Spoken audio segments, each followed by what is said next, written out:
Question number 28 की 27 हो गया ब्रेक से पहले, 27 ब्रेक से पहले हो गया, अब 28 की बारी है। आइए 28 की बात करते हैं। देखिए, the edge length of the unit cell of a metal having molecular 5 gram per mole is 5 angstrom, which crystallizes in cubic lattice. If the density is 2 gram per cubic centimeter, find the radius of the metal atom.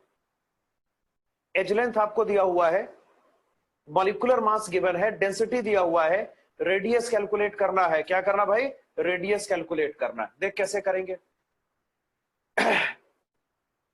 z निकाला जा सकता है ना, अगर radius आपको दिया है तो z निकाला जा सकता है, और इससे पता किया जा सकता है, इससे पता चल सकता है कि आपका जो सेल है वो कौन से टाइप का है। देखिए, एज से अगर रेडियस कैलकुलेट करना, ध्यान से मेरे बात सुनना, एज से अगर रेडियस कैलकुलेट करना है तो आपको पता चाहिए ना, आपको पता होना चाहिए सेल कौन सा हमारे पास है, आपको मालूम होना चाहिए कि सेल हमारे पास कौन सा है, समझे ना। और ये पता तभी चलेगा जब हम z कैलकुलेट करेंगे। पहला टारगेट यहाँ पे z कैलकुलेट करने का है, तो आइए z कैलकुलेट करके देखते हैं क्या होगा। 28 नंबर, आइए 28 की बात करेंगे। We have the datas, edge length आपको दिया 5 एंगस्ट्रॉम, एज लेंथ आपको दिया 5 एंगस्ट्रॉम, इसको सेंटीमीटर में कन्वर्ट करेंगे, बोल क्या रिजल्ट आएगा? 5 इंटू 10 की power -8 centimetre, edge length centimetre में कैलकुलेट हो गया। और आइए, जहां तक मोलर मास का सवाल है, this molar mass is equal to 75 gram per mole. We have the molar mass equals to 75 gram per mole. Density कितना? 2 ग्राम पर क्यूबिक सेंटीमीटर। ये जो डेंसिटी है this equals to 2 gram per cubic centimetre. Avogadro's number लेना है 6 into 10 की power 23। पहला target हमें z calculate करना। देखिए, सबसे पहले z कैलकुलेट करना है। अगर z कैलकुलेट करना पॉसिबल हो जाएगा, बड़ी आसानी से रेडियस को भी कैलकुलेट करना पॉसिबल हो जाएगा। कैसे होगा मैं बात करूंगा, पहले z निकालते। कैसे निकालेंगे? फॉर्मूला सबको मालूम चल गया, d is equal to z into molar mass upon Avogadro's number into volume. यहां पर a का क्यूब होगा, सबको श्योर ना। तो चलो सबसे पहले z के बारे में सोचना शुरू करो। z को सेपरेट करें पहले, जस्ट सेपरेट z। ये हो जाएगा d into Avogadro's number into a cube upon molar mass capital letter m ना, d na a cube upon capital letter m। अब इसमें वैल्यूज को सब्स्टिट्यूट करना है। डेंसिटी है 2 ग्राम per cubic centimetre multiplied by, और बता एवोगैड्रोस नंबर आपको दे रखा है 6 इंटू 10⁻23 इंटू a का क्यूब करेंगे, तो a का क्यूब करेंगे आपको करना पड़ेगा 5 इंटू 10⁻⁻8, इसका क्यूब करना पड़ेगा डिवाइडेड बाय, बोल मोलर मास कितना? 75। ये जो मोलर मास यहां पर आएगा दिस इक्वल्स टू 75। अब इसको सॉल्व करेंगे भाई, चलो जल्दी से। अरे बनाना को हो, edge length sorry z calculate कर। 12 इंटू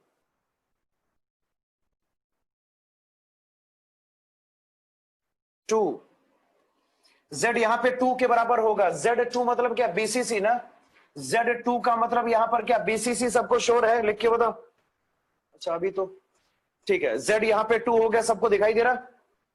अब ये z क्यों निकाला? क्योंकि सेल का आइडिया हमें चाहिए। तो बीसीसी है तो r कैसे निकालेंगे? r कैलकुलेट करने का तरीका बोल क्या होगा? √3/4 इंटू a ना।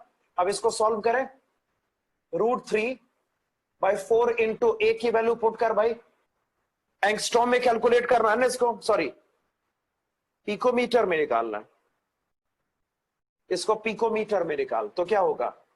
5 एंगस्ट्रॉम का मतलब क्या? 500 पिकोमीटर। 5 एंगस्ट्रॉम का मतलब 500 पिकोमीटर होगा। और ये समझ में आता है ना, एंगस्ट्रॉम हो गया 10 की पावर -12। अब इतना तो समझ में आता होगा। तो 500 पिकोमीटर, 5 एंगस्ट्रॉम आपका एज लेंथ है, आंसर पिकोमीटर में कैलकुलेट करना है। तो ठीक है, 500 पिकोमीटर लेना पड़ेगा, इंटू √3/4 करेंगे तो r कैलकुलेट करना पॉसिबल हो जाएगा। नोट करो, मैं दोबारा रिपीट कर दे रहा हूं, a दिया हुआ है, m गिवन है, d गिवन है, आपको r कैलकुलेट करना है ना। तो आप ये तभी कर पाएंगे जब आपको ये आइडिया होगा, जब आपको ये आइडिया होगा कि सेल कौन सा है, और सेल कौन सा है तभी पता चलेगा जब आप z कैलकुलेट कर पाएंगे। तो हमारे पास पहले से डेंसिटी फॉर्मूला अवेलेबल है, क्लियर ना, आराम से z कैलकुलेट करना पॉसिबल हो जाएगा, जो कि 2 है ना। तो अगर Z2 है, Z2 BCC में ही होता है। अरे याद है सबको? लिख के बता, Z2 BCC में ही होता है ना। तो वी हैव डिसाइडेड कि हमारे पास है बीसीसी है, तो जैसे बीसीसी आ गया वैसे ये फॉर्मूला हम सीधा अप्लाई करेंगे। आंसर पीकोमीटर में कैलकुलेट करना है, तो इस एंगस्ट्रॉम को पीकोमीटर में हमने लिख दिया। 5 एंगस्ट्रॉम मतलब 500 पिकोमीटर होगा। आई होप ये आपको क्लियर होगा, है ना। इस तरीके से सॉल्व करेंगे, ये क्वेश्चन नंबर 28 का सॉल्यूशन होगा। ना क्वेश्चन नंबर 29 पे आओ। 29 में एक छोटा सा कह सकते हैं कि एक लाइन छूटा हुआ है, एक करेक्शन है 29 में, उसको मैं कराता हूं। ये नोट किया?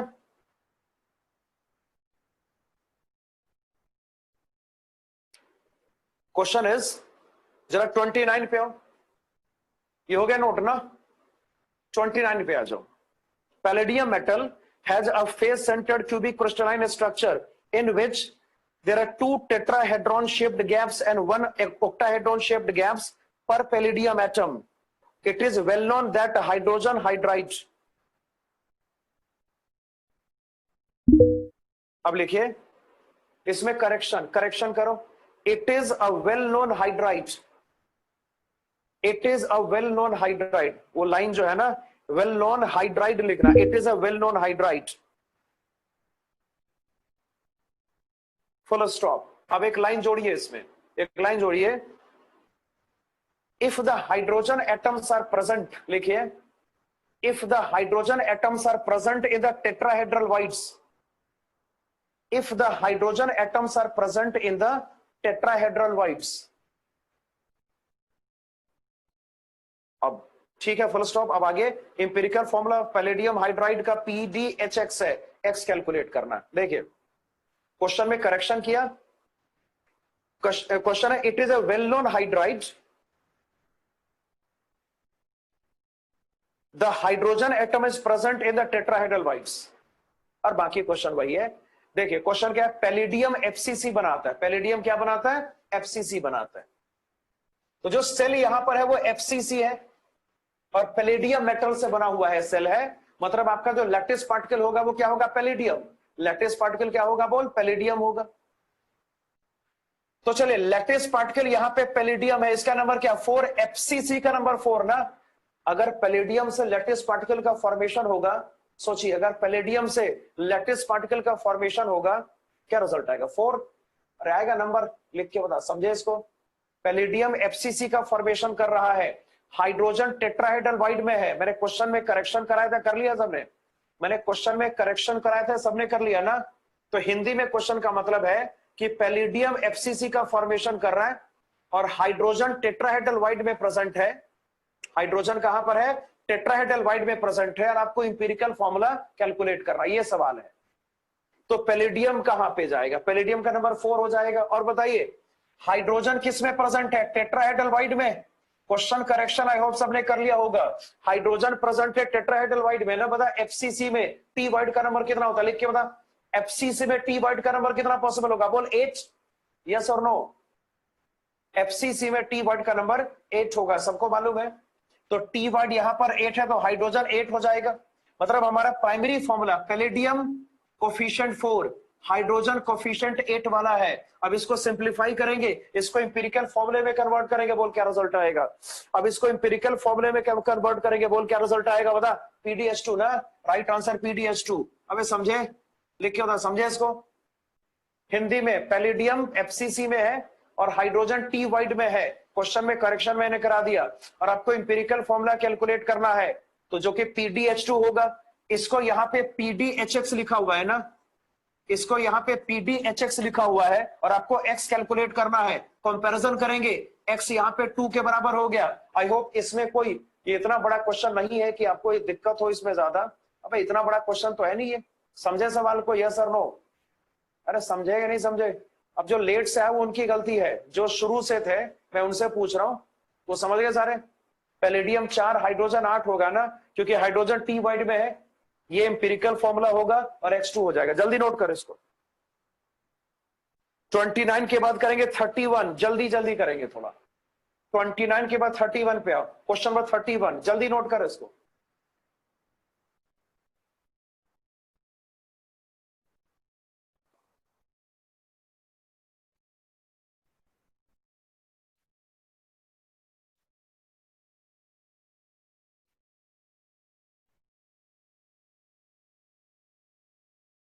हो गया। चलिए 31 नंबर, how to solve question number 31। चलिए बात करते हैं। ये तो बड़ा आसान है भाई, ये तो मेरे ख्याल से बहुत ज्यादा इजी है। चलो 31। The question is the cubic unit cell of aluminum has an edge length of 400 picometer. The density is 2.8 gram per cubic centimeter. The number of atoms present per unit cell will be, अरे Z निकालना है, Z आएगा निकालना, लिख के बोल, Z आएगा निकालना इसका, हाँ या ना? Z आएगा निकालना, कैसे निकालेंगे बोल, कैसे निकालेंगे? दो चार ही लोग बोल रहे, बाकी लोगों को नहीं आता क्या? अबे Z कैसे निकालेंगे? डेंसिटी दिया हुआ है, Z कैसे निकालेंगे? डेंसिटी फॉर्मूले से ना।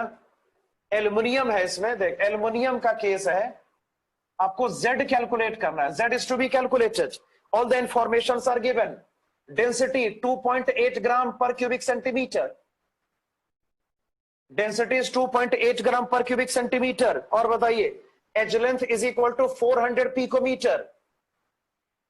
अब बोल, अब इसको किस में लेंगे? सेंटीमीटर में, क्योंकि डेंसिटी ग्राम पर क्यूबिक सेंटीमीटर में है ना, तो इसको सेंटीमीटर में कन्वर्ट कर भाई, क्या होगा? 400 इंटू 1 पिकोमीटर में 10 की पावर माइनस 10 सेंटीमीटर होगा भैया, होगा ना? 10 की पावर माइनस 10 सेंटीमीटर, मतलब ये जो एज लेंथ होगा ये हो जाएगा 4 इंटू 10 की पावर माइनस 8 सेंटीमीटर। डी आ गया, ए हमारे पास है प्रेजेंट, और आपको जेड कैलकुलेट करना है, तो ठीक है, अप्लाई द फॉर्मूला। हमने सीखा D is equal to Z into molar mass upon Avogadro's number into volume. Structure cubic है तो वॉल्यूम यहां पर A का क्यूब होगा, सबको श्योर? वॉल्यूम क्या होगा बोल? A का क्यूब हो जाएगा। अब बता, चल इसके बाद क्या करेंगे बोल? डेंसिटी 2.8, Z कैलकुलेट करना है। व्हाट इज द मोलर मास? बता, मोलर मास 27 एल्यूमिनियम का, वो इसे मोलर मास दिया ना 27, क्वेश्चन में साफ लिखा हुआ। ये जो एवोगैड्रोस नंबर होगा राउंड ऑफ कर दो इसको, 6 इंटू 10 की पावर 23 मल्टीप्लाइड बाय A का क्यूब। तो जब A का क्यूब करेंगे बोल क्या रिजल्ट आएगा? 4 इंटू 10 की पावर माइनस 8 का क्यूब करेंगे, सबको श्योर है ना? अब आप यहां से Z निकालना भाई, यहां से आपको Z कैलकुलेट करना, हो जाएगा सबसे, हो जाएगा Z। किसी महान आत्मा ने पिकोमीटर में बोला कि 10 के पावर माइनस 12 करेंगे। अरे मूर्ख, वो मीटर में होता ना, सेंटीमीटर है ये। 12वीं क्लास में आ गए, ये भी नहीं आइडिया चल रहा। पिकोमीटर को सेंटीमीटर में कन्वर्ट किया, मीटर में नहीं किया। क्या आंसर आ रहा? 4 आ रहा क्या? हाँ 4 सही आंसर, अप्रॉक्स 4, अप्रॉक्स 4 आंसर आएगा, सही, बिल्कुल सही आंसर, Z इक्वल्स टू 4। भाई हमने पिकोमीटर को सेंटीमीटर में कन्वर्ट किया महानुभाव, उसको मीटर में कन्वर्ट नहीं किया है, ये रिजल्ट आएगा। तो चल Z इक्वल्स टू 4 है, खत्म, बात हो गया, फिनिश। आइए 32 पे चलते, इधर हो गया नोट, ये साइड।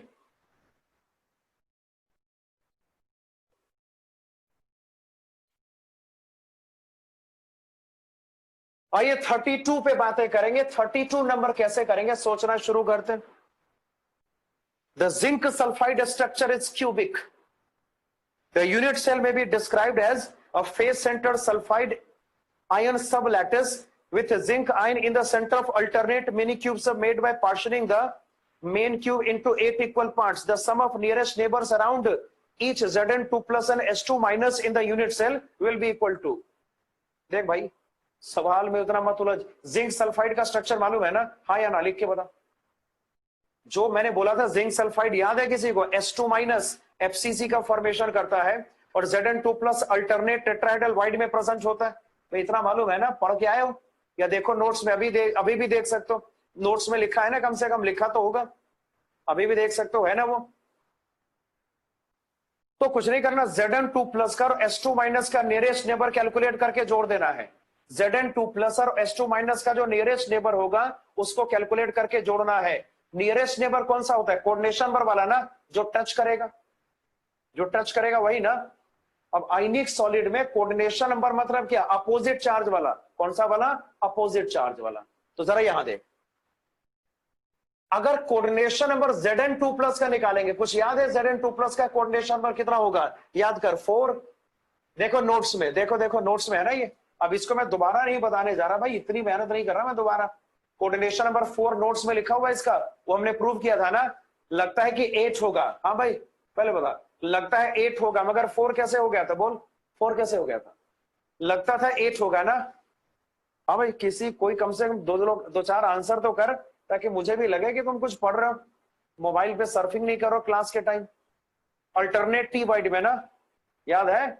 लगता था कि 8 होगा, याद करे बॉडी डायगोनल पे था ना आपका टचिंग पार्टिकल। लगता था कि 8 होगा, वो S2 माइनस के लिए था, इनफैक्ट S2 माइनस के लिए था वो। S2 माइनस में लगता था कि 8 होगा, मगर होगा कितना? 4, अल्टरनेशन के कारण से। और ये तो 4, इसका तो 4 है। Zn2 प्लस टेट्राहेड्रल वाइड में प्रेजेंट है ना, और जो बॉडी टेट्राहेड्रल वाइड में प्रेजेंट होगी, शर्तिया इसका कोऑर्डिनेशन नंबर 4 ही रहेगा। तो Zn2 प्लस का कोऑर्डिनेशन नंबर 4। और बताइए, अगर कोऑर्डिनेशन नंबर यहां पर S2 माइनस का निकालेंगे, ये 4 आया था, वो हमने कर लिया हुआ है। तो Zn2 प्लस का नियरेस्ट नेबर 4 होगा, S2 माइनस का नियरेस्ट नेबर 4 होगा। अब सवाल को ध्यान से पढ़िए, दोनों का सम करने को बोल रहा है ना, क्वेश्चन को ध्यान से पढ़ना। आपको दोनों का सम करना है, क्या आंसर आएगा? 8। और दोनों को जोड़ना है। क्वेश्चन में कह रहे कि दोनों को जोड़ के आंसर बताओ। Answer is 8, 4 plus 4 is equal to 8। समझ गए सब? चलो 33rd क्वेश्चन देख। 33 नंबर IIT में पूछा गया सवाल है, थोड़ा अजीब सा क्वेश्चन है। 33 थोड़ा सा अजीब सा क्वेश्चन है, लेकिन ये पूछा गया क्वेश्चन है। जरा क्वेश्चन देखिएगा। ये नोट किया सबने? नोट कर लो, फिर बात करते हैं।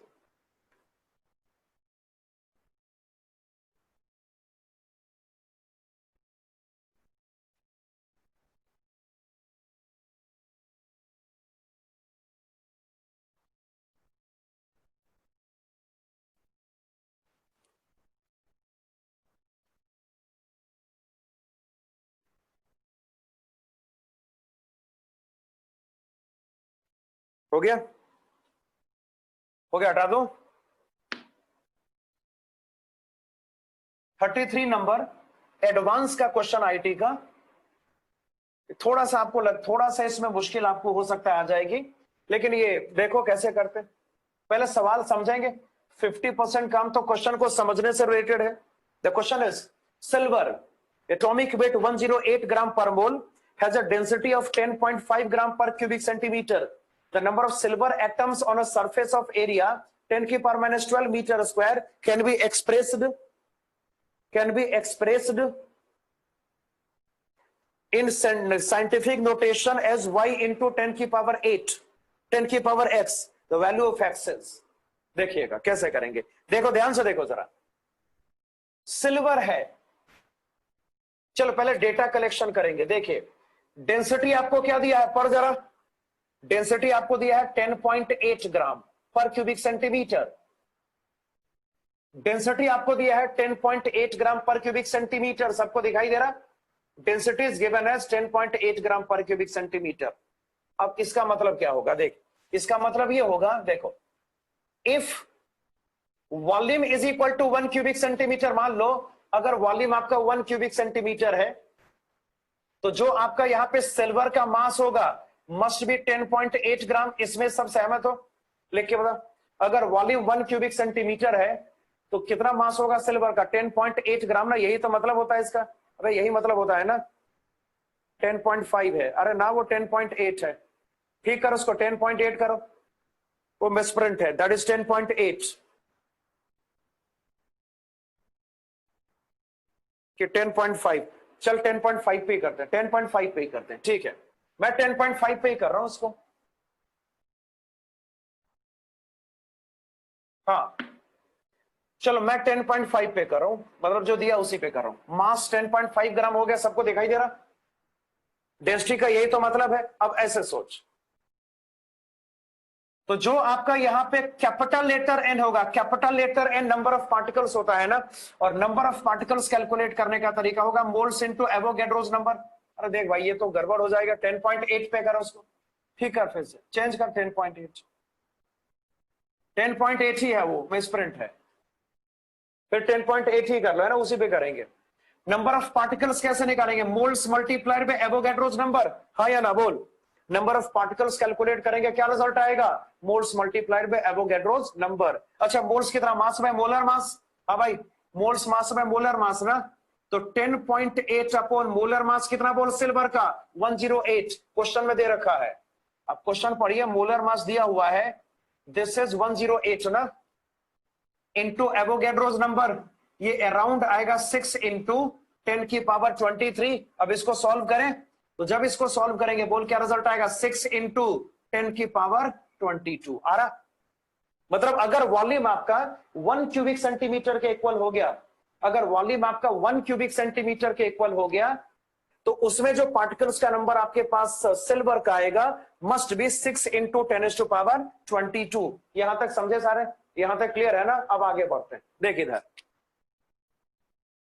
1 क्यूबिक सेंटीमीटर में जो नंबर ऑफ पार्टिकल्स है वो 6 इंटू 10 की पावर 22 है। सॉरी, ये 6 इंटू 10 की पावर 22 है। 1 सेंटीमीटर में कितना होगा बता सकते हो? 1 सेंटीमीटर में कितना होगा? क्यूब रूट, इसका क्या करेंगे? क्यूब रूट ना। 1 क्यूबिक सेंटीमीटर में आपके पास ये डेटा है, 1 में क्या होगा? इसका क्यूब रूट। तो क्यूब रूट करेंगे, क्या रिजल्ट आएगा? 6 इंटू 10 की power 22 raise to power 1/3 particles. 1 centimetre में इतना सारा पार्टिकल होगा। 1 सेंटीमीटर स्क्वायर में कितना होगा बता? 1 सेंटीमीटर स्क्वायर में कितना होगा? अब इसका भी स्क्वायर, अगर इधर इसका स्क्वायर तो इसका भी स्क्वायर हो जाएगा। तो जब स्क्वायर करेंगे रिजल्ट आएगा 6 इंटू 10 की पावर 22। अच्छा बता, अगर इस पूरे का स्क्वायर करोगे तो क्या होगा? पावर मल्टीप्लाई होता है ना, तो यहां पे पावर कितना आ जाएगा? 2/3। मतलब सिंपल कहा जा सकता है, देखिए मतलब सिंपल कहा जा सकता है, ध्यान से देखिएगा कि अगर किसी सरफेस का एरिया, ध्यान से, if area is equal to 1 centimetre square, अगर एरिया 1 सेंटीमीटर स्क्वायर होगा, उसमें जो नंबर ऑफ पार्टिकल्स प्रेजेंट होगा सिल्वर का, दैट इज 6 इंटू 10 की पावर 22 रेज टू पावर 2/3। इतना सारा पार्टिकल प्रेजेंट रहेगा अगर एरिया 1 सेंटीमीटर स्क्वायर के बराबर हो गया तो।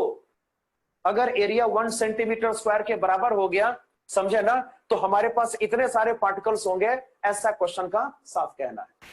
मगर एरिया दिया कितना है? पढ़ जरा,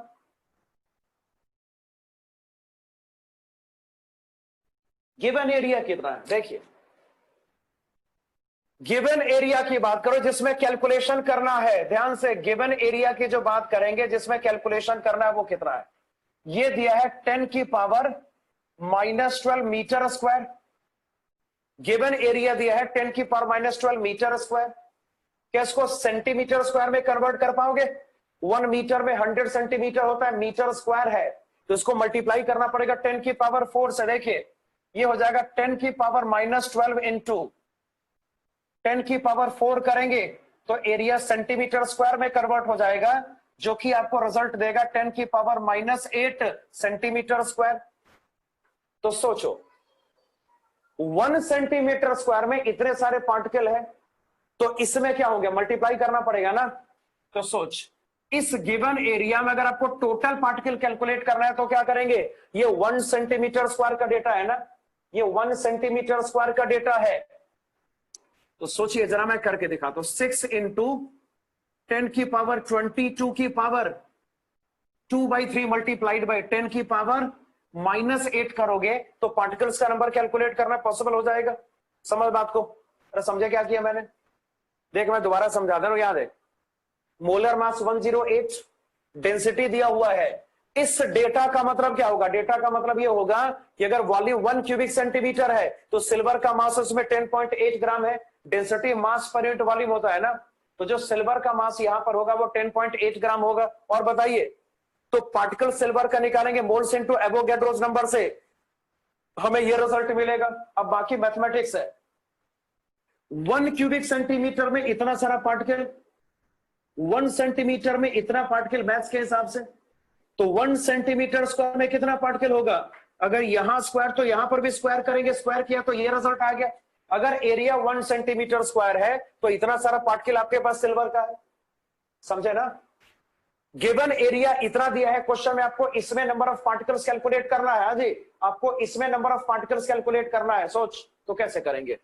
1 सेंटीमीटर स्क्वायर का डेटा मालूम है, एरिया को हमने सेंटीमीटर स्क्वायर में कन्वर्ट कर लिया, तो इतने एरिया में जो पार्टिकल्स का टोटल नंबर होगा, ऑब्वियस सी बात है मल्टीप्लाई करने से आएगा। तो जब इसको मल्टीप्लाई करेंगे, किसी ने आंसर निकाला इसका?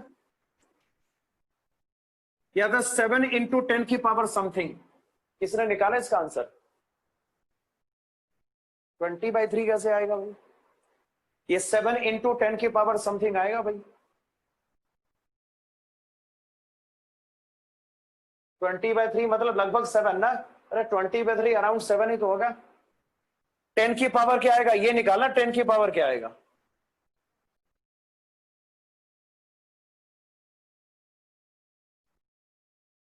ये हो जाएगा 22 ये इंटू 2/3, 7 इंटू 40, एक मिनट, 7 इंटू 2 14 और 10 की पावर -8 यानी 10 की पावर 6। ये इतना आ रहा है 7 इंटू 10 की पावर 6 ना? आ रहा साइंटिफिक नोटेशन में आ रहा ना ये। अब इसके बाद इसको क्या लिखना है? x इंटू 10 की पावर y। साइंटिफिक नोटेशन में इसको क्या लिखना था? अरे यार उल्टा, y इंटू 10 की पावर x। साइंटिफिक नोटेशन में इसको लिखना है, ये हो जाएगा y इंटू 10 की पावर x। कह रहे कि डेटा को साइंटिफिक नोटेशन में लिखो, इस तरीके से लिखो और y कैलकुलेट करो। तो ये साइंटिफिक नोटेशन है ही। अब इससे y कितना आएगा बोल? कंपैरिजन करेंगे, y इज इक्वल टू 7 हो जाएगा। देख भैया ये नॉर्मल कैलकुलेशन है, कैलकुलेशन करोगे रिजल्ट आएगा, सिंपल सी बात। तो इसको सॉल्व करके इस तरीके से आंसर कैलकुलेट करना पॉसिबल हो सकता है।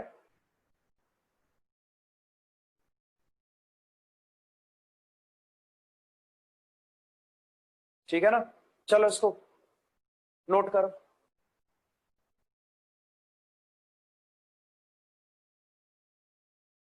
अरे गड़बड़ हो गया ना, x पूछा है, ये कितना आएगा? 36 का क्यूब रूट आएगा। अरे यहां पे कुछ आएगा डेटा, x पूछा है ना? अरे x पूछा है, x आएगा 6। ये कितना आएगा बोल? क्यूब रूट ऑफ 36 ना?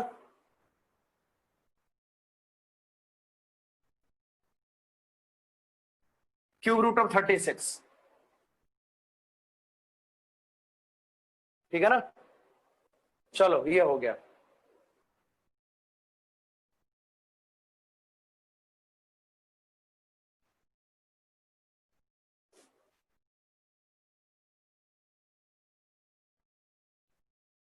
चलो इसको आराम से करते हैं।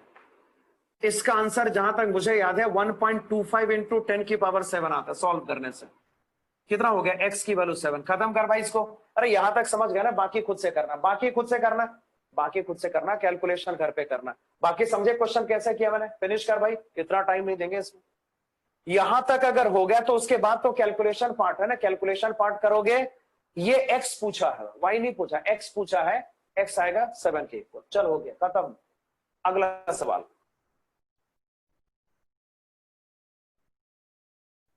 34 नंबर। आइए क्वेश्चन नंबर 34 की बातें करते हैं।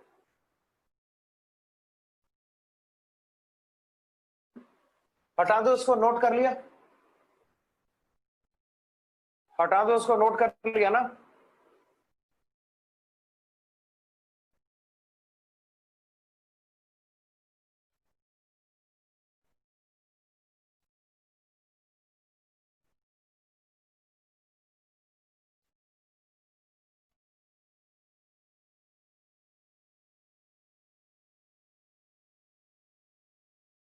थर्टी 34 नंबर पे आओ।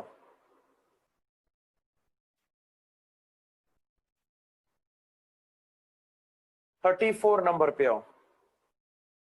ये साइड हो गया?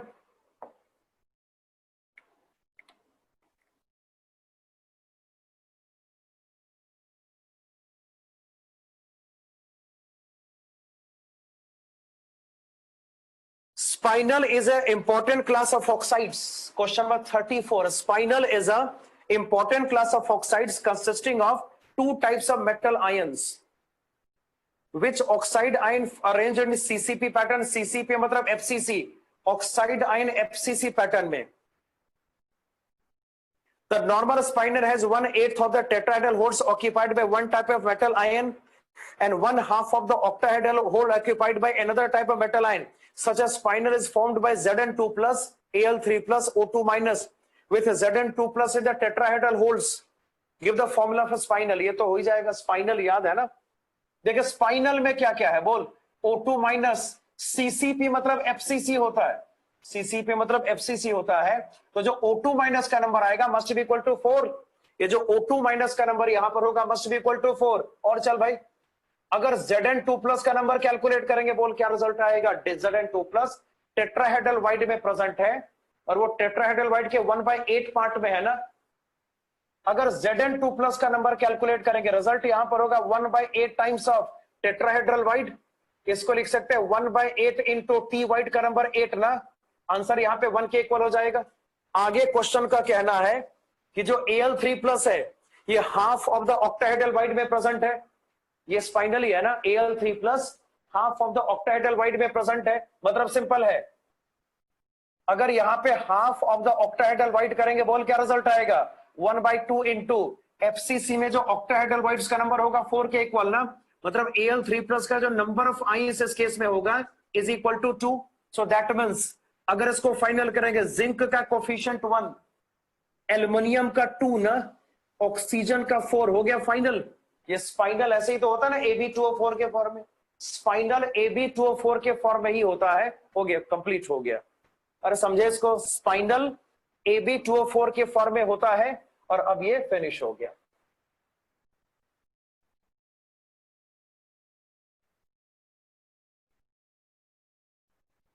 चलो आगे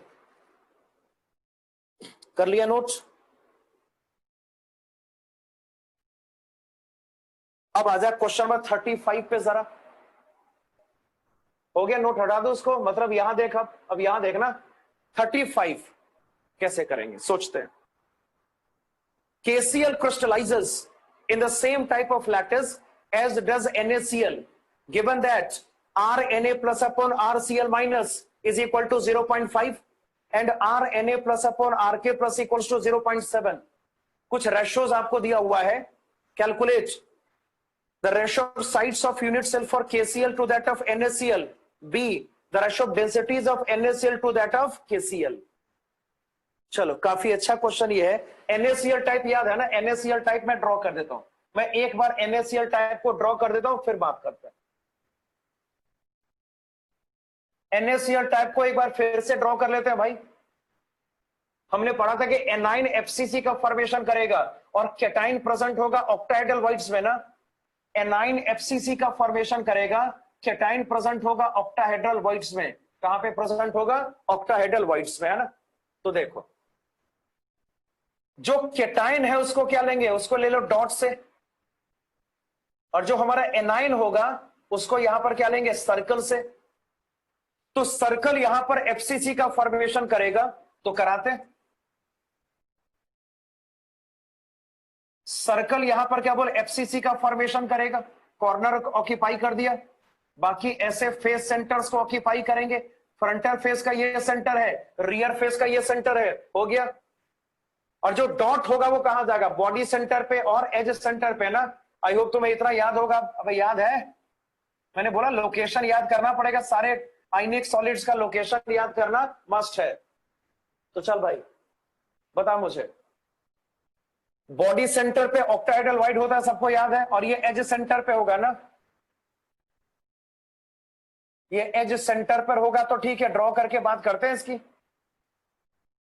जितना सारा एज सेंटर है सब पे डाल दो कैटाइन, चलो डाल दिया कैटाइन। अब देखो गिवन क्या है, गिवन दैट, देखिए गिवन क्या, RNa plus upon RCl minus is equal to दिया है 0.5, ठीक है भाई।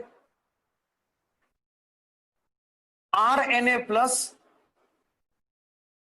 अपॉन RK प्लस दिया है 0.7, तो चलो ले लिया 0.7।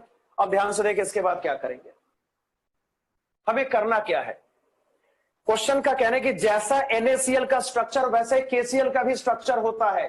पहले सवाल में आपको यहां पर एज लेंथ दोनों का कैलकुलेट करके उसका रेशियो फाइंड करना है। पहले सवाल में क्या करेंगे, एज लेंथ कैलकुलेट करके उसका रेशियो कैलकुलेट करेंगे, तो देखते हैं कैसे कैलकुलेट होता है। ध्यान से देखिए, चलो याद है सारे, पहला सवाल है इसका कैसे करेंगे, देखो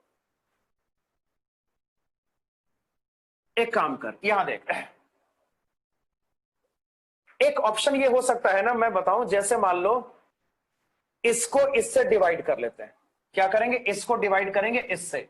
ध्यान से देख, इसको किससे डिवाइड करेंगे? इससे डिवाइड करेंगे। कर ले, बता भाई।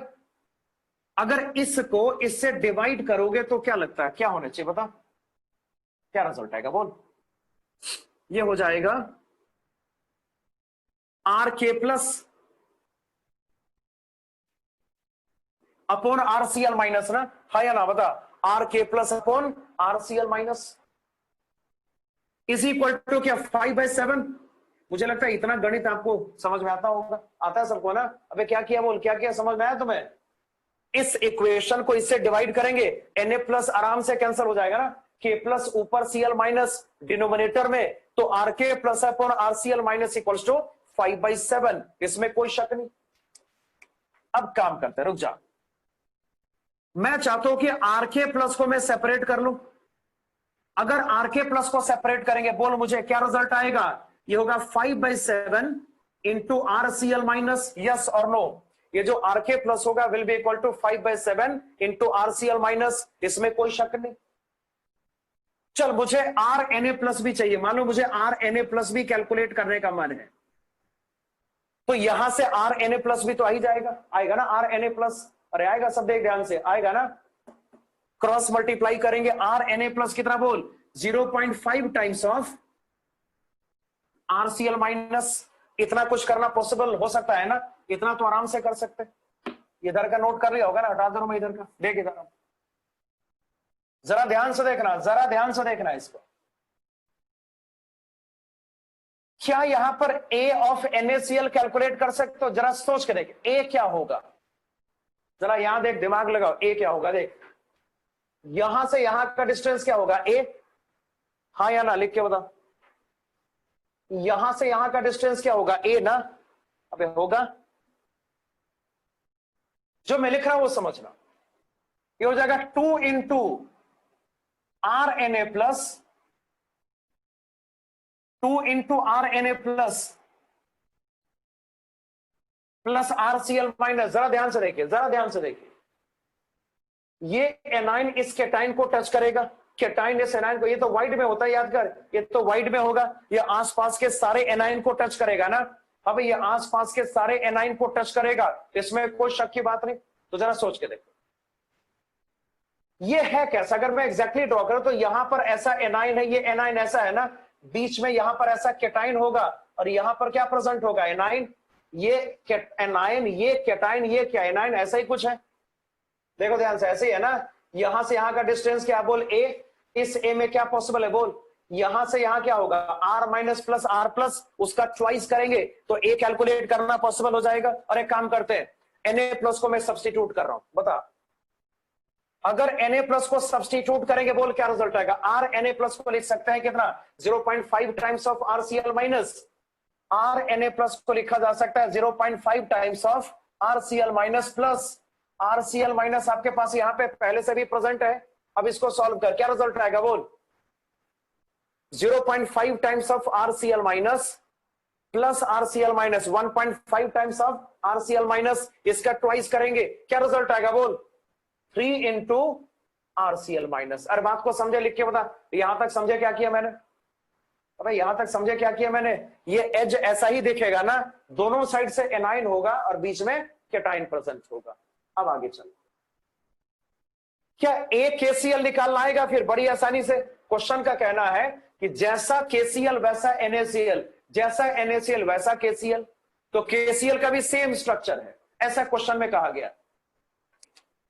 तो अगर यहां पे केसीएल होता तो क्या होता? फिर से ये एज केसीएल का होता, ये Cl माइनस, यहां पे Cl माइनस, यहां पे K प्लस, ये सिचुएशन आता। मतलब इसको यहां पे लिख सकते हैं, क्या रिजल्ट आएगा? 2 into radius of K plus plus आपको यहां पे करना पड़ेगा रेडियस ऑफ Cl माइनस। चल, मेरा मन है मैं K प्लस को चाहता हूं कि मैं सब्स्टिट्यूट कर दूं, तो करते, क्या रिजल्ट आएगा? बोलो ध्यान से देख, 2 into radius of K plus कितना? बोल, 5/7 times of RCL minus, 5/7 times of RCL minus plus यहां पर क्या करेंगे, रेडियस ऑफ Cl माइनस करेंगे। अब इसको सॉल्व कर क्या रिजल्ट आएगा बोल, 2 इंटू 12/7 ऑफ RCl माइनस, ये आ रहा ना 24/7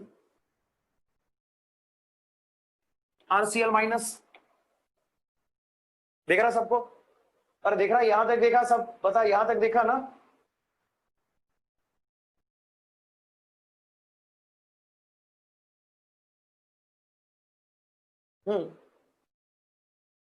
और आपको यहां पे रेशो निकालना है। क्वेश्चन का साफ कहने कि आपको यहां पे क्या निकाला है, A of KCl upon A of NaCl। KCl और NaCl का जो एज का रेशो होगा वो कैलकुलेट करना है। बताइए क्या होगा, ध्यान से देखिए, 24/7 RCl माइनस ये KCl का डेटा, इसको डिवाइड करेंगे 3 RCl माइनस है ना, तो करो फिर यही नीचे लिख देते ना, ये क्या होगा 3 इंटू RCl माइनस। अरे बात को समझे, RCl माइनस कैंसिल हो गया, क्या रिजल्ट आएगा 24/21। आंसर यहां पर हो जाएगा 24/21 एंड दिस इज कंप्लीटेड। आई बात समझ में ना, किस तरीके से करना है इसको, मैं दोबारा एक बार बता रहा हूं, जल्दी नोट कर, इसको नोट करते रहो। ये NaCl टाइप स्ट्रक्चर है, नोट करते रहो। ये हमारा NaCl टाइप स्ट्रक्चर है, दिख रहा है ना, 8/7 हो जाएगा ना। हाँ भाई 8/7, और सिंपल कर लो 8/7 लिख लो।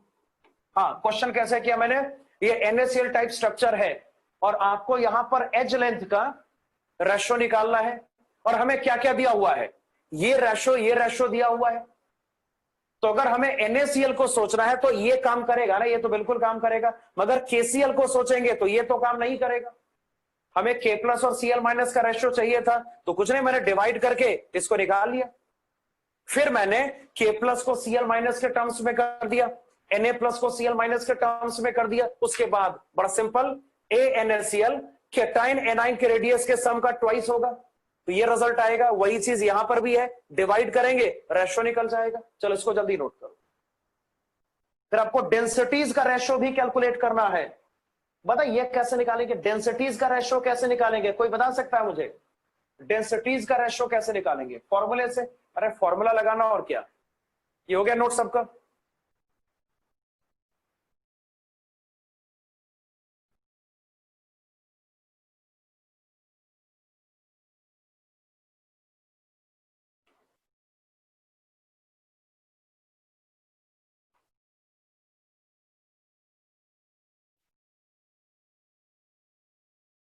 ये साइड मिटा दो, ये वाला तो कर लिया होगा ड्रॉ, ये वाला ड्रॉ कर लिया क्या, ये साइड हटा दे रहा हूं मैं।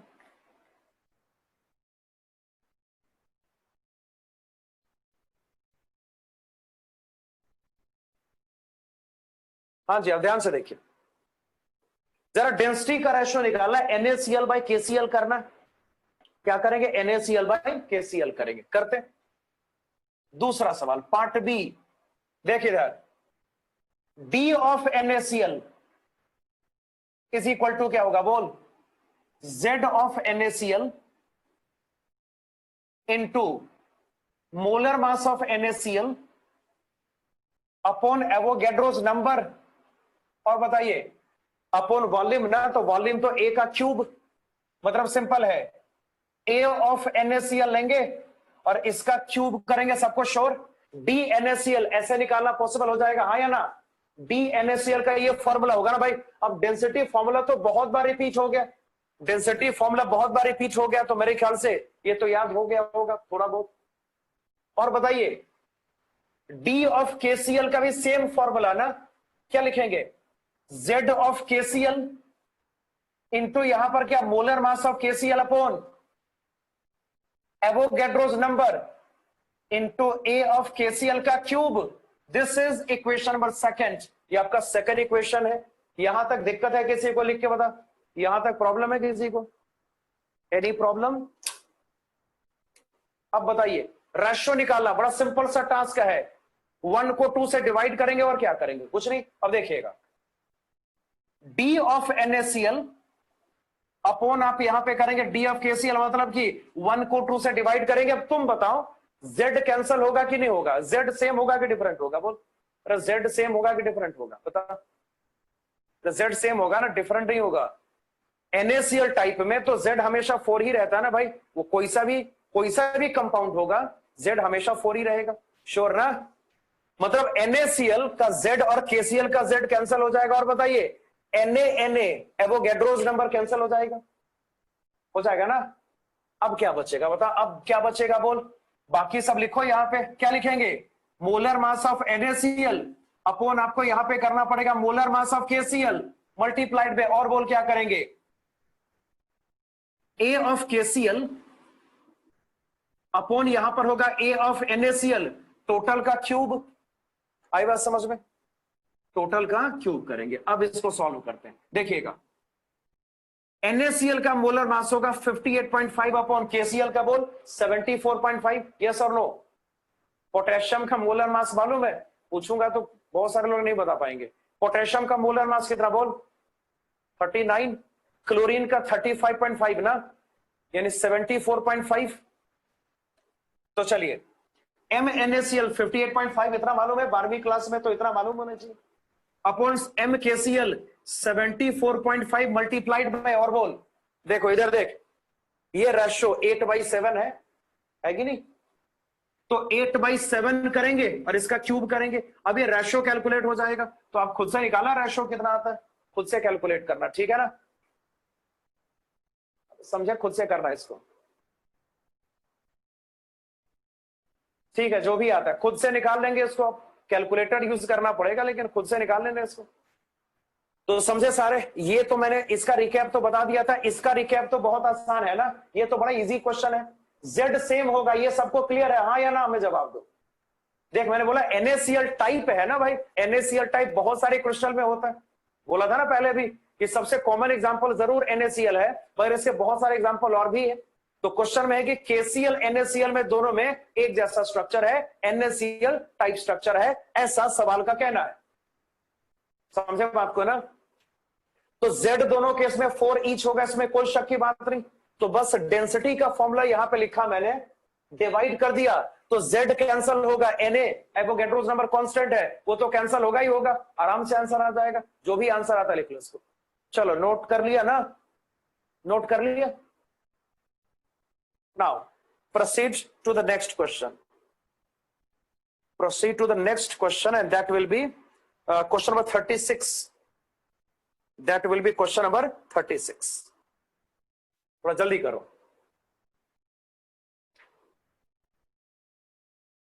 है ना, अभी तो एक, आज तो लास्ट क्लास थी लेकिन इसमें खत्म तो हुआ नहीं, अभी 1 या 1.5 क्लास और लगेगी।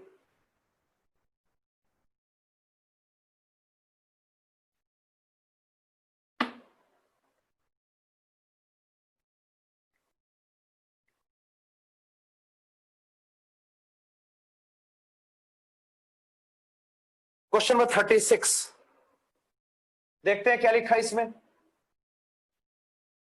Barium titanate crystallizes in the perovskite structure. This structure may be described as a cubic lattice with barium ion occupying the corner of the unit cell, oxide ion occupying the face centers, and titanium ion occupying the corners of the unit cell. Number A, if titanium atom is described as occupying holes in barium oxide lattice, what type of holes does it occupy? देखो इधर ध्यान से देखो, barium titanate का जिक्र है, अगर सवाल को समझे आप थोड़ा सा तो देखिए, बेरियम टाइटेनेट का जिक्र है BaTiO3 का। इसके स्ट्रक्चर में जो कुछ कहा गया है मैं इसको ड्रॉ करता हूं पहले आराम से, फिर सोचेंगे क्या करना है। जो कुछ यहां पे कहा गया है मैं इसको पहले ड्रॉ करता हूं, चलिए ड्रॉ करते हैं, फिर इसको ध्यान से देखिए, जो बोला गया इसको ड्रॉ करते हैं, बाकी सोचेंगे बाद में क्या होगा। बताइए बेरियम को कहां बोला रखने को, बेरियम को कॉर्नर पे ना, तो देखिए यहां देखना, जितना सारा बेरियम है सबको कॉर्नर पे डालो, फिर भाई जैसा क्वेश्चन कह रहा है वैसा फॉलो करो, बेरियम सारे कॉर्नर पे जाएंगे, ऐसा सवाल कह रहा है तो हम यही करेंगे। बेरियम यहां पे बेरियम डालेंगे, बेरियम यहां पे डाल दिया, यहां डाल दिया, ठीक है। ऑक्सीजन है फेस सेंटर पे। आप क्वेश्चन को ध्यान से पढ़िए, ऑक्सीजन कहां पर है? फेस सेंटर्स पे है। Oxygen are present at the face centre. यहां पे ऑक्सीजन, ऑक्सीजन यहां पर है, यहां पे ऑक्सीजन होगा, यहां पर होगा, फ्रंटल फेस के सेंटर पे होगा, रियर फेस के सेंटर पे होगा, ठीक है। और टाइटेनियम प्रेजेंट है सेंटर पे, मतलब सेल का सेंटर क्या होगा? वो सेल का सेंटर बॉडी सेंटर। क्वेश्चन का कहने कि टाइटेनियम कहां पर है? बॉडी सेंटर पे। ये बॉडी डायगोनल हो गया जिसका सेंटर है titanium. Titanium present on the body centre, ये सवाल का कहना है। अब क्वेश्चन का कहना है इफ टाइटेनियम इज डिस्क्राइब्ड, पहला सवाल देखिए ध्यान से, if titanium is described as occupying holes in barium oxide lattice. Barium oxide lattice मतलब बेरियम और ऑक्सीजन मिलके लैटिस का फॉर्मेशन कर रहे हैं, ऐसा क्वेश्चन का कहना है। अब ये मुझे बताइए, अगर बेरियम ऑक्सीजन मिलकर लैटिस का फॉर्मेशन करेंगे तो जो आपका यहां पे यूनिट सेल होगा वो कौन सा होगा? एफसीसी, यस और नो? अरे क्यूबिक नहीं, एफसीसी। बेरियम और ऑक्सीजन दोनों को मानना क्या है? लैटिस पॉइंट, ये क्वेश्चन का कहना है ना। तो कॉर्नर्स ऑक्यूपाइड है, ऑक्सीजन ऑक्यूपाइड है, टाइटेनियम जो है वो कह रहे कि वाइड में है, इसको बोले वाइड में। क्वेश्चन पढ़ना, टाइटेनियम वाइड में है, फिर क्यूबिक वाइड बोल रहा है। अरे मूर्ख, पहले यहां देखना, जब सवाल बाद में आंसर देना, यहां देख पहले। बेरियम भी लैटिस पॉइंट है, ऑक्सीजन भी लैटिस पॉइंट है। बेरियम ऑक्साइड का लैटिस, बेरियम ऑक्सीजन दोनों लैटिस पॉइंट्स है, बेरियम ऑक्सीजन दोनों लैटिस पॉइंट्स है। तो barium lattice point, oxygen lattice point, titanium wide में। क्वेश्चन का साफ कहना है titanium is present inside the wide, है कि नहीं? तो सवाल ये पूछता है, क्वेश्चन आपसे ये पूछा जा रहा है कि जो टीआई होगा कौन से वाइड में होगा? ये है एफसीसी ना, ये कौन सा? बोल एफसीसी है। ये कौन सा है? बोल एफसीसी है। सबको श्योर है? अबे एफसीसी है ना। तो एफसीसी का बॉडी सेंटर क्या होगा? टाइटेनियम बॉडी सेंटर पे है ना। टाइटेनियम कहां पर? बॉडी सेंटर पर। एफसीसी का बॉडी सेंटर मतलब क्या? Octahedral wide. मतलब यहां पे साफ कहा जा सकता है, मतलब यहां पे साफ कहा जा सकता है कि जो आपका टाइटेनियम होगा वो ऑक्टाहेड्रल वाइड में प्रेजेंट होगा, क्यूबिक में नहीं होगा। क्या ये सिंपल क्यूबिक सेल है? अबे क्यूबिक में होगा क्या? ये सिंपल क्यूबिक सेल है क्या? ये सिंपल क्यूबिक सेल बिल्कुल नहीं है ना, ये तो एफसीसी है। क्वेश्चन में बेरियम ऑक्साइड को लैटिस माना गया, barium lattice particle, oxygen lattice particle है, ऐसा क्वेश्चन का कहना है। मतलब साफ है कि आपका जो ये स्ट्रक्चर होगा वो एफसीसी हो जाएगा और इसका जो बॉडी सेंटर होगा ये हमारा ऑक्टाहेड्रल वाइड हो जाएगा। अब आगे चल, इसके पार्ट बी पे आना जरा, इसके पार्ट बी पे आओ जरा जल्दी से। बोल पार्ट बी कैसे? व्हाट फ्रैक्शन, सॉरी क्या था? What fraction of type holes does this occupy? देखिए एक वाइड यहां पर ऑक्यूपाइड है, टाइटेनियम बॉडी सेंटर वाले वाइड पर है जो कि पूरी तरीके से सेल के अंदर होता है ना। तो सोच फ्रैक्शनल ऑक्यूपेशन ऑक्टाहेड्रल वाइड का क्या होगा? यही तो कैलकुलेट करना है। ऑक्टाहेड्रल वाइड का फ्रैक्शनल ऑक्यूपेशन क्या होगा? यही तो कैलकुलेट करना है। तो कैसे निकालेंगे? कैसे निकालेंगे? वाइड ऑक्यूपाइड अपॉन क्या? Wide total. देखो कितना फ्रैक्शन ऑक्यूपाइड है, अगर ये कैलकुलेट करना हो, कितना फ्रैक्शन ऑक्यूपाइड है अगर ये कैलकुलेट करना हो तो क्या करेंगे? Occupied wide by total wide करना पड़ेगा। ये मैथमेटिक्स है पूरा। तो बता मुझे, एक वाइड में पार्टिकल है, एक वाइड में पार्टिकल है ना, और हमारे पास ऐसे 4 वाइड्स होते हैं। ऑक्टाहेड्रल वाइड का नंबर 4 होता है एफसीसी में ना। बोल क्या रिजल्ट आएगा? 1/4। फ्रैक्शनल ऑक्यूपेशन ऑक्टाहेड्रल वाइड का 1/4 के बराबर हो जाएगा। और अब ये फिनिश हो गया, अब ये फिनिश हो गया। क्लियर ना? आगे बढ़ो।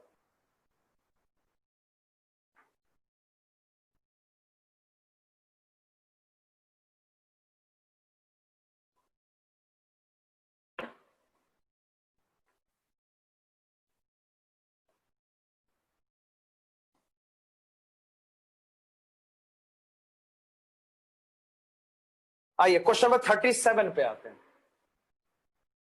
अब बात करेंगे about question number 37। Find the size of, ये नोट कर लिया? हो गया नोट ना? अब जरा सवाल देखो 37 देखो। Find the size of largest sphere that will fit in octahedral wide of an ideal FCC crystal as a function of atomic radius। The insertion of this sphere into white does not distort the FCC lattice. Calculate the packing fraction of the FCC lattice when all the octahedral whites are occupied by or filled by this sphere. देख question का क्या कहना है। पहले सवाल में question के दो पार्ट्स हैं। दिया क्या है? एफसीसी दिया हुआ है। दिया क्या है भाई? एफसीसी दिया हुआ है। और सबसे पहले ऑक्टाहेड्रल वाइड में जो वाइडल पार्टिकल होगा उसका रेडियस निकालना है। एक काम करिए, जो स्मॉल आर है उसको कैपिटल आर कर दो, स्मॉल आर को कैपिटल आर करो, कर दो। स्मॉल आर एटॉमिक रेडियस को कैपिटल आर से शो कर लो, ठीक है ना। अब बताओ मामला यहां पर क्या जिक्र है? ऑक्टाहेड्रल वाइड का। क्वेश्चन का कहना है कि वाइड में जो पार्टिकल जाएगा, जो वाइडल पार्टिकल यहां पर होगा उसका रेडियस क्या होगा। आपको वाइडल पार्टिकल का रेडियस कैलकुलेट करना है ना, ये हमने कर लिया हुआ है। और हमने कर लिया ना वाइडल पार्टिकल का रेडियस। क्वेश्चन को ध्यान से पढ़, यही तो पूछा जा रहा है। हम वाइड के रेडियस को स्मॉल आर लेंगे और एटॉमिक रेडियस को कैपिटल आर। स्मॉल आर के बदले यहां पे क्वेश्चन में कैपिटल आर करना है, कर दिया। स्मॉल आर के बदले कैपिटल आर कर भाई। तो वाइडल पार्टिकल का रेडियस ऑक्टाहेड्रल वाइड में हमने पहले डिटरमाइन कर लिया हुआ है ना, तो यहां पे इसको रिपीट करने की रिक्वायरमेंट नहीं है। Small letter R equals to हो जाएगा 0.414 multiplied by capital letter R. Finish. समझ गए इसको? अगर ये क्वेश्चन अभी खत्म नहीं हुआ है, क्वेश्चन का कहना है, क्वेश्चन का कहना आगे है, देखिएगा क्वेश्चन का कहना आगे है कि अगर सारा वाइड ऑक्यूपाइड है, अगर सारे ऑक्टाहेड्रल वाइड में पार्टिकल प्रेजेंट है और सिस्टम डिस्टॉर्ट नहीं हुआ है, मतलब कि आइडियल सेल है। ये कौन सा सेल है? आइडियल सेल है। तो पैकिंग फ्रैक्शन निकालो। अबे क्वेश्चन समझे लिखे होता है, क्वेश्चन आए समझ में? क्वेश्चन का दूसरा पार्ट पढ़ भाई, क्या लिखा हुआ है? अगर वाइड में भी पार्टिकल डाल देंगे, एफसीसी तो है, ठीक है, मान लिया। जो वाइड खाली था उसमें पार्टिकल्स पुट कर देंगे, अगर ऐसा करेंगे तो पैकिंग फ्रैक्शन क्या होगा? ऐसा करेंगे पैकिंग फ्रैक्शन क्या होगा, ये कैलकुलेट करना है। देखो इधर ध्यान से देखिएगा। ऑक्टाहेड्रल वाइड में पार्टिकल डाला, मैं डायग्राम ड्रॉ कर देता हूं, डायग्राम से सब कुछ क्लियर हो जाएगा। यहां देख,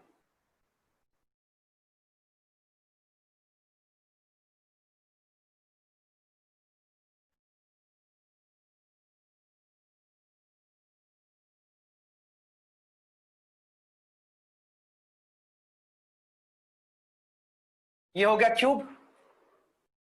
जो लेटेस्ट पार्टिकल होगा वो एफसीसी होगा। ये क्वेश्चन का कहेंगे, जो आपका यूनिट सेल है वो एफसीसी है। ये क्वेश्चन का कहना है यूनिट सेल यहां पर क्या? एफसीसी। पार्टिकल यहां पुट करेंगे, यहां पुट करेंगे, ये पार्टिकल होगा, यहां पे पार्टिकल पुट करेंगे। फ्रंटल फेस का ये सेंटर है, रियर फेस का ये सेंटर है। ये सबको दिखाई दे रहा है? और बता, और क्या? जितना सारा ऑक्टाहेड्रल वाइड है सब पे पार्टिकल प्रेजेंट है। और स्ट्रक्चर यहां पर आपका जो स्ट्रक्चर है वो आइडियल है। आइडियल याद है? अब आइडियल याद है लिख के बताता हूं। आइडियल याद है कि भूल गए? आइडियल सेल क्या होता है? वाइडल पार्टिकल एप्रोप्रिएट साइज का होगा, वो रिक्वायरमेंट से ज्यादा बड़ी साइज का नहीं होगा। ये पढ़ा था ना। बिना किसी डिस्टॉर्शन के, बिना किसी डिस्टॉर्शन के सारे ऑक्टाहेड्रल वाइड में पार्टिकल डालने हैं, ऐसा क्वेश्चन का कहना है। सारे ऑक्टाहेड्रल वाइड में पार्टिकल डालना है और जो रिजल्टिंग स्ट्रक्चर यहां पे डेवलप होगा उसका पैकिंग फ्रैक्शन कैलकुलेट करना है। तो चल जल्दी से करके इसको खत्म करते हैं। यहां देखो सारे 36 नोट हो गया सबका, हटा दे रहा हूं मैं। हो गया सबका नोट 36? हटा दूं ना? ये चल फिलहाल यहां करते, इसको नोट करो जिसका बचा हुआ है। यहां देखो एफसीसी में एक बात तो श्योर है कि आर कितना होगा? a/2√2 ना। एफसीसी है तो मतलब इतना श्योर है कि जो आर होगा must be equal to a/2√2। ये हमने पढ़ा हुआ है। जब पैकिंग फ्रैक्शन कैलकुलेट करना है तो दो कैलकुलेशन यहां पे करना पड़ेगा ना। एक तो करना पड़ेगा वी ऑक्यूपाइड, दूसरा वी अवेलेबल। जरा सोच के देखिए, अगर ऑक्यूपाइड वॉल्यूम की बात करेंगे, अच्छा सारे ऑक्टाहेड्रल वाइड में पार्टिकल है, ये तो शो करना पड़ेगा ना। ऑक्टाहेड्रल वाइड में पार्टिकल शो तो करेंगे। अब ध्यान से देखिए, ऑक्टाहेड्रल वाइड में पार्टिकल आपको शो तो करना पड़ेगा, कर दे रहे हैं। यहां पे पार्टिकल जाएगा, यहां पर पार्टिकल होगा, यहां पे पार्टिकल होगा और पार्टिकल यहां पर होगा बॉडी सेंटर पे। आई होप आपको दिख रहा होगा। दिख रहा सबको, बॉडी सेंटर पे पार्टिकल है ना, सारे ऑक्टाहेड्रल वॉइड को हमने ऑक्यूपाई कर दिया। अब सोच, अगर ऑक्यूपाइड वॉल्यूम कैलकुलेट करेंगे तो क्या करेंगे, सोच, लैटिस पार्टिकल का वॉल्यूम कैलकुलेट करना पड़ेगा, फिर वॉइडल पार्टिकल का वॉल्यूम कैलकुलेट करना पड़ेगा, दोनों का सम करना पड़ेगा। तुम बताओ लैटिस पार्टिकल यहां पर कितना होगा, 4, यस और नो। लैटिस पार्टिकल यहां पर कितना पॉसिबल होगा, 4, यस और नो, लिख के बताओ। 4 लैटिस पार्टिकल होंगे, अरे होंगे ना। वाइड में कितना पार्टिकल होगा, 4, हमने पढ़ा हुआ है। अगर लैटिस पार्टिकल 4 होगा तो ऑक्टाहेड्रल वॉइड का नंबर 4 होगा, टेट्राहेड्रल वॉइड का नंबर 8 हो जाएगा, मालूम है। तो अगर लैटिस पार्टिकल का वॉल्यूम निकाले, ध्यान से देखिए, मतलब बिगर पार्टिकल, लैटिस पार्टिकल का वॉल्यूम अगर निकालेंगे क्या होगा, 4 पार्टिकल हमारे पास है, और जो लैटिस पार्टिकल का रेडियस है वो कैपिटल लेटर आर हमने लिया हुआ है। तो क्या करेंगे, 4 into 4/3 into pi into R cube. देखिएगा, अगर आपको लैटिस पार्टिकल का वॉल्यूम कैलकुलेट करना है, ध्यान से देखिए, अगर आपको लैटिस पार्टिकल का वॉल्यूम कैलकुलेट करना है तो क्या करेंगे, 4 पार्टिकल हमारे पास ऐसे है ना, हमारे पास कितने पार्टिकल ऐसे हैं, 4। हाँ जी, हमारे पास कितने पार्टिकल ऐसे हैं, 4 पार्टिकल ऐसे हैं। और बताइए, एक पार्टिकल का वॉल्यूम होगा 4/3 पाई कैपिटल लेटर आर का क्यूब ने, ये भी कर दिया। और बता, अब क्या करेंगे, बोल कितना वाइडल पार्टिकल आपके सिस्टम में, बता जल्दी, कितना वाइडल पार्टिकल आपके सिस्टम में प्रेजेंट होगा, जल्दी बोल। 4, ऑक्टाहेड्रल वॉइड 4 ही होता है ना, तो 4 यहां पे वाइडल पार्टिकल होगा, इंटू हर पार्टिकल का वॉल्यूम होगा 4/3 into pi into small letter R का क्यूब। वाइडल पार्टिकल के रेडियस को स्मॉल लेटर आर लेना है, ले लिया हमने। अब इसको सॉल्व करें, जब इसको सॉल्व करेंगे बोल क्या रिजल्ट आएगा, 16/3 into pi common, 16/3 into pi को कॉमन कर दे भाई, ब्रैकेट में क्या बचेगा, बचेगा कैपिटल लेटर आर का क्यूब प्लस यहां पर होगा स्मॉल लेटर आर का क्यूब। सबको देख रहा, इस तरीके से वी ऑक्यूपाइड को कैलकुलेट करना पॉसिबल है। और बताइए, अब बताइए, अगर आपको पैकिंग फ्रैक्शन के बारे में सोचना है, हाँ जी ध्यान से, अगर आपको पैकिंग फ्रैक्शन के बारे में सोचना है तो वी अवेलेबल को भी कैलकुलेट करना ही पड़ेगा ना, अरे करना पड़ेगा। अब बताइए, एक चीज और मैं यहां पे करना चाहता हूं, देखिए, ए निकल जाएगा, इसके बाद आर के एक्सप्रेशन से ए कैलकुलेट करना पॉसिबल है। ए को क्या लिखा जा सकता है, बोल जल्दी, 2√2 multiplied by capital letter R ना, ऐसा कुछ करेंगे। अब ध्यान से देखिए, अगर हमने वी अवेलेबल कैलकुलेट करना है तो ये तो सबसे आसान होता है ना, अवेलेबल वॉल्यूम अगर आपको कैलकुलेट करना है ये सबसे आसान होता है, क्यूब का वॉल्यूम ए का क्यूब हो जाएगा।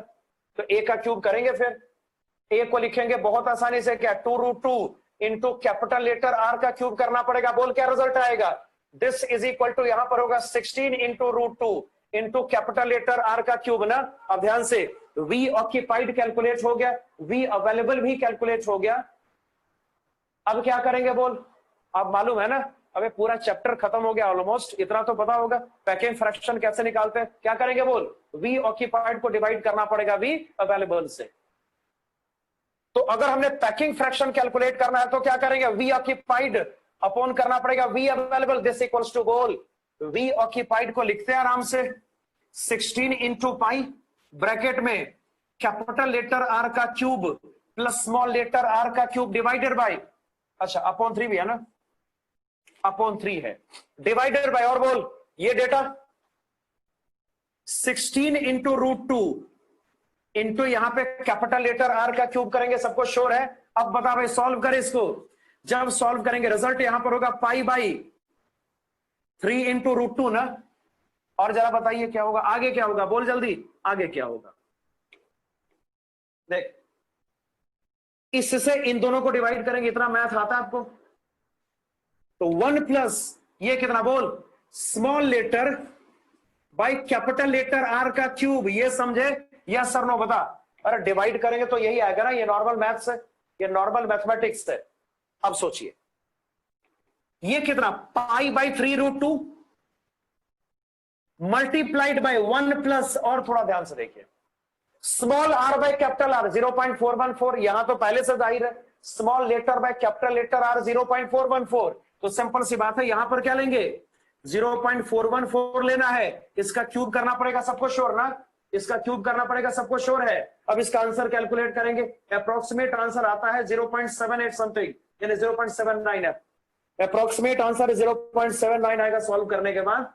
याद करिए, अगर आप ध्यान से थोड़ा सा कॉन्सेप्ट अगर आप थोड़ा सोचते हो केमिस्ट्री में थोड़ा बहुत, तो ये हमने पढ़ा था ना, NaCl टाइप स्ट्रक्चर में पढ़ा था क्या? ये NaCl टाइप स्ट्रक्चर का हमने उसका पैकिंग फ्रैक्शन कैलकुलेट करा था ना, याद है? NaCl टाइप स्ट्रक्चर में यही कैलकुलेशन था ना कि Cl माइनस यहाँ पे वाइडल, Cl माइनस यहाँ पे आपके FCC का फॉर्मेशन करेगा, और जो Na प्लस होगा वो ऑक्टाहेड्रल वाइड में प्रेजेंट होगा। ये बात तो श्योर है। Na प्लस कहां प्रेजेंट होगा? ऑक्टाहेड्रल वाइड में प्रेजेंट होगा। बस वहां पे कैटायन और एनाइन की बातें थी, यहाँ पे स्मॉल लेटर आर और कैपिटल लेटर आर की बातें हैं। समझे बात को ना? तो आई होप आपको ये समझ में आ गया होगा। आप इसको नोट करते जाइए, मैं रिपीट कर दे रहा हूं। ऑक्यूपाइड वॉल्यूम कैलकुलेट करना है तो बोलिए यहाँ पे दो टाइप का वॉल्यूम आएगा, एक होगा लैटिस पार्टिकल्स का वॉल्यूम और दूसरा वाइडल पार्टिकल्स का वॉल्यूम ना। लैटिस पार्टिकल का वॉल्यूम ऐसे कैलकुलेट करना पॉसिबल है, वाइडल पार्टिकल का वॉल्यूम ऐसे कैलकुलेट करना पॉसिबल है। ये आपका टोटल वी ऑक्यूपाइड आ जाएगा, ये sure. R A by two root two सबको पहले से मालूम है, A two root two multiplied by R. तो यहां से अवेलेबल वॉल्यूम एक का क्यूब कैलकुलेट करेंगे तो आ जाएगा। फिर वी ऑक्यूपाइड को वी अवेलेबल से डिवाइड करेंगे, फाइनल आंसर भी कैलकुलेट करना पॉसिबल हो जाएगा। ठीक है, नोट करो इसको।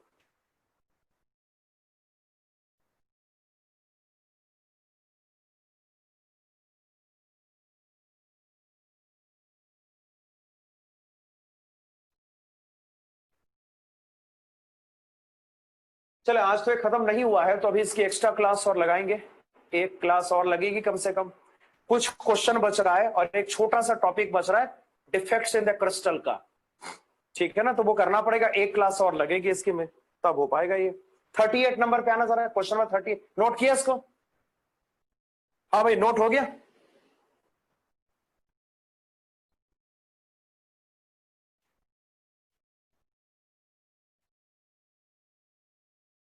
हटा दूं?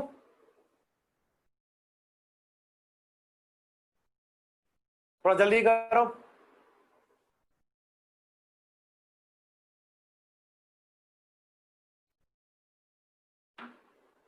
ठीक है भाई, हटा दे रहा हूं मैं, इस साइड का छोड़ दे रहा हूं, इधर का हटा दे रहा हूं।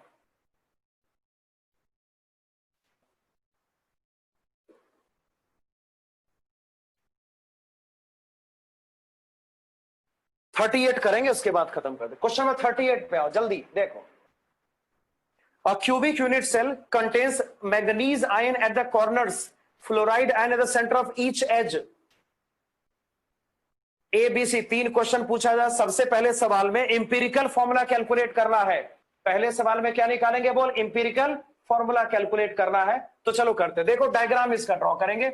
जो कुछ क्वेश्चन में कहा गया है उसको हम डायग्राम के थ्रू फॉलो करेंगे सीधा। देखिएगा, जो सवाल में है उसको डायग्राम के थ्रू फॉलो करते हैं, देखते हैं क्या आता है। ध्यान से देखिएगा, क्वेश्चन का कहना है कि जो मैग्नीज आयन है वो कॉर्नर पे है। कहां पर है? कॉर्नर पे। Mn सारे कॉर्नर पे डालो, फिर मैग्नीज आयन को कॉर्नर पे, Mn को कॉर्नर पे डालो। जितना सारा Mn होगा सबको डालो कॉर्नर पे। डाल दिया भाई, यहां पर Mn यहां पे प्रेजेंट होगा, Mn यहां पे प्रेजेंट होगा, Mn यहां पर भी प्रेजेंट होगा। ऐसा सवाल का कहना है। आगे क्वेश्चन कह रहा है कि जो फ्लोराइड आयन होगा वो प्रेजेंट होगा एज सेंटर पे। कहां प्रेजेंट होगा? बोल, एज सेंटर पे, एज सेंटर पे। तो ठीक है, अब एज सेंटर सबको आता समझ में, चैप्टर ऑलमोस्ट पूरा हो चुका है। एज सेंटर आपको समझ में आता होगा, सबको आता होगा। तो फ्लोराइड एज सेंटर पे, तो यहां पे फ्लोराइड डालेंगे, यहां पे डालेंगे, यहां पे डलेगा। ये एज सेंटर है, यहां डलेगा। एफ यहां पे पुट करेंगे, यहां पुट करेंगे, यहां ड्रॉ करेंगे, यहां ड्रॉ करेंगे, ये हो जाएगा फ्लोराइड आयन, फ्लोराइड आयन। चलिए, इतना तो हो गया।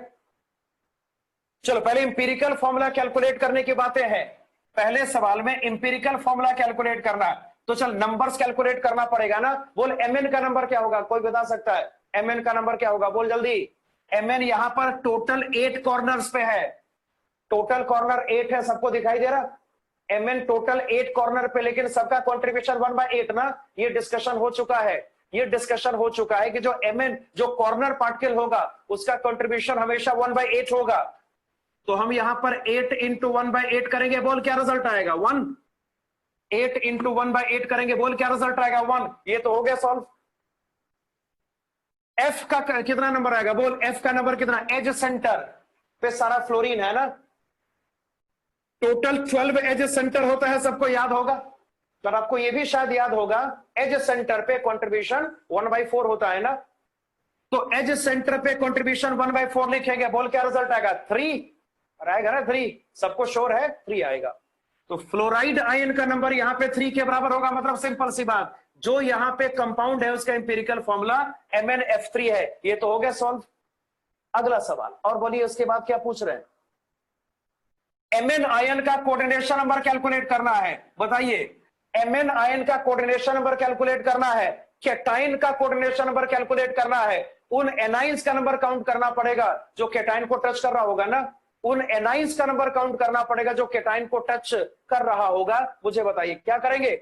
इसको रेफरेंस माने तो इसको ये एफ इसको टच कर रहा है ना। हमने क्या सीखा? हमने सीखा हुआ है अगर पार्टिकल एज पर होगा तो वैसे पार्टिकल्स का टोटल नंबर हमेशा और हमेशा 6 होगा। याद है?